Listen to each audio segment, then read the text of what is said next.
Last year, Samsung gave its flagship customers a choice: the flat-screen 5.1-inch GS7 or the curved-edge 5.5-inch Galaxy S7 Edge. Now with the launch of the Galaxy S8, flat screens are out, but we've still got a size choice, and for those of you craving big displays, we've got one of the largest yet on a high-profile handset, the 6.2-inch ultra-widescreen panel on the Galaxy S8 Plus. Of course, we had to see how this new phablet compares to last year's GS7 Edge. The good news is that the GS8 Plus isn't some huge giant of a phone. It's significantly taller than the GS7 Edge, sure, but thanks to these new screen dimensions, it's barely wider at all, to the tune of less than a millimeter. The difference in thickness is even more minimal, making Samsung's achievements with this new model all the more impressive. That big screen isn't without its side effects though, chief among them the absence of a physical home button on the GS8 Plus.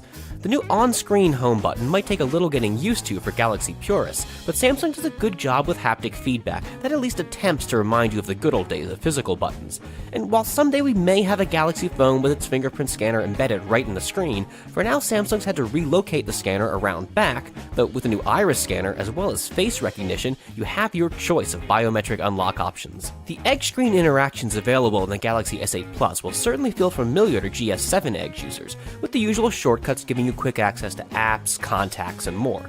With the GS8 Plus though, Samsung also introduces some new abilities, like Smart Select, which lets you highlight areas of the display for not only selective screen capture, including saving animations, but also so you can extract text. That way you can pull up a PDF, and even without any document editing tools, quickly grab some text out of it and easily share that data with whomever you like. One of the best things about last year's Galaxy phones was the killer 12-megapixel dual-pixel camera, and fans should be happy to see very nearly the same camera returning for the Galaxy S8 Plus.